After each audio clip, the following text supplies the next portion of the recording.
আপনাকে সমর্থন করে মনে হয় এখন আমরা বিপদেই আছি।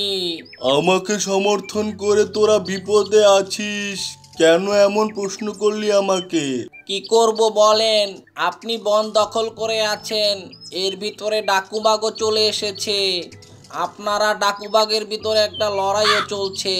আপনি গতকালকে যখন দেখলেন আপনার বোনকে ডাকুবাগ হত্যা করেছে, তখন আপনি আপনার সেনাকে পাঠালেন ডাকুবাগের অনুসন্ধান করার জন্য।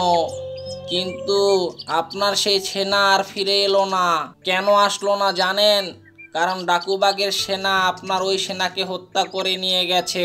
আমি সেটা আগেই আন্দাজ করতে পেরেছি, কিন্তু চিন্তা করিস না, হঠাৎ করে ডাকুবাগ আক্রমণ করেছে তো তাই আমি বুঝে উঠতে পারিনি। কিন্তু এখন ডাকুবাগের জন্য চরম পরিস্থিতি নির্ভর করছে। তুই শুধু আমাকে একটু সাহায্য কর, দেখবি আমি খুব দ্রুতই ডাকুবাগকে হত্যা করতে সক্ষম হব। আমি আবার আপনাকে কিভাবে সাহায্য করব? আমি পারি বন্দুক চালাতে, নাকি ওই ডাকুবাগের সাথে যুদ্ধ করতে পারবো? আসলে আমরা খুব চিন্তিত আপনাদের দুইজনের ব্যাপারটা নিয়ে। আমি তো আপনাকে সমর্থন করি, এটা যদি ডাকুবাগ জানতে পারে তাহলে তার বন্দুকের হাত থেকে আমাকে কেউ বাঁচাতে পারবে না।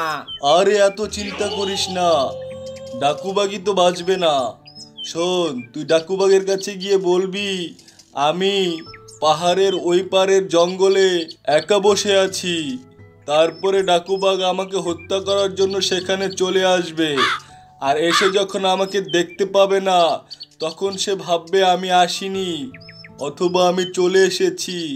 সে তখন ওইখানে দাঁড়িয়ে তার সেনার সাথে গল্প করবে। ঠিক তখনই আমি তাকে আক্রমণ করে হত্যা করব। ঠিক আছে, যেমনটা আপনার ইচ্ছা। ডাকু শিয়ালের সেনাকে হত্যা করার কারণে এখন ডাকু শিয়াল তো প্রায় পঙ্গু হয়ে গেছে। ওর তো বেশ কয়েকটা সেনা মারা গেল আমাদের হাতে। এখন কি ও আমাদের সাথে যুদ্ধ করতে পারবে? আরে না ওস্তাদ, এত সোজা না। ওর যদি 100 সেনাও থাকতো তাও আমাদের সাথে ওরা পারবো না। কারণ সত্যের জয় সবসময়ই হয়। আপনার হাতে বন্দুক তুলে দিয়েছে কে? ওই বেয়াদবটা। আপনি কিন্তু এরকম ছিলেন না। যা বলেছিস, ওই দেখ একটা কাক আসছে। ডাকুবাগ, ডাকুবাগ, আপনার জন্য একটা খবর আছে। আমাদের সবাইকে আপনি ওই ডাকু শিয়ালের হাত থেকে রক্ষা করুন। ও আমাদের সবার উপর নির্যাতন করে। আমি তোমাদের রক্ষা করার জন্যই এখন এসেছি, তোমরা চিন্তা করো না। অল্প কয়েকদিনের ভিতরেই আমি ডাকুবাগকে হত্যা করতে সক্ষম হব। পাহাড়ের ওই পাশের জঙ্গলে ডাকু শিয়াল একা একা বসে আছে। তার সমস্ত সেনাকে আপনার সেনা তো হত্যা করেছে। এখন সেনা শূন্য হয়ে সে এখন ওইখানে বসে বসে ঝিমোচ্ছে। এখন যদি যান তাহলে কিন্তু ডাকু শিয়ালকে হত্যা করতে পারবেন। আচ্ছা ঠিক আছে, তুমি যাও, আমি আমার সেনাকে নিয়ে আসছি। আজকেই হবে ডাকু শিয়ালের শেষ দিন। সেনা, এই কাকটাকে আমার সন্দেহ হচ্ছে। আমার মনে হয় ডাকু শিয়াল একটা ফাঁদ তৈরি করেছে। ঠিক বলেছেন ওস্তাদ। আমার মনে হয় এই কাককে দিয়ে আমাদেরকে ওইখানে নিতে চায়। আপনি কি করবেন এখন?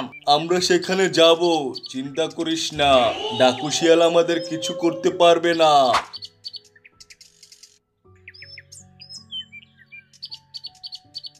আসো আসো ডাকু শিয়াল, আসো। তুমি ভেবেছিলে আমাকে এখানে ওই কাকের দ্বারা ফাঁদ পেতে আটকাবে? এত সহজ নয় ডাকুবাগকে ফাঁদ পেতে আটকানো।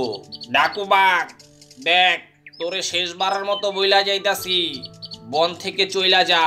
এরপর যদি তোরে বনের মধ্যে আমি দেখি তাহলে কিন্তু এর চরম পরিণতি তোর ভোগ করতে হইব। তোর কোনো ঝাড়িঝুড়ি আমি শুনবো না। তুই হলো পাতি শিয়াল ছিলি, তুই এখন এখানের রাজা হতে চাস? কিরে সেনা, কিছু বলছিস না কেন? হা, হা, হা। তুই আমার বোনকে হত্যা করেছিস, তার বিনিময়ে আমি তোর বোনকে হত্যা করেছি। তারপর তোর দুষ্ট সেনাদের দিয়ে বিভিন্ন প্রচারণা চালাচ্ছিস, এই জন্য তোর সেনাগুলোকেও আমি হত্যা করেছি। মনে রাখিস, অন্যায়ের জবাব আমি কঠোরভাবে দিতে পারি। আজকে চলে যাচ্ছি, পরবর্তীতে কিন্তু তোর আজব হয়ে আমি আসবো, মনে রাখিস। হ্যাঁ যা যা, দেখা যাবে কি করতে পারিস তুই।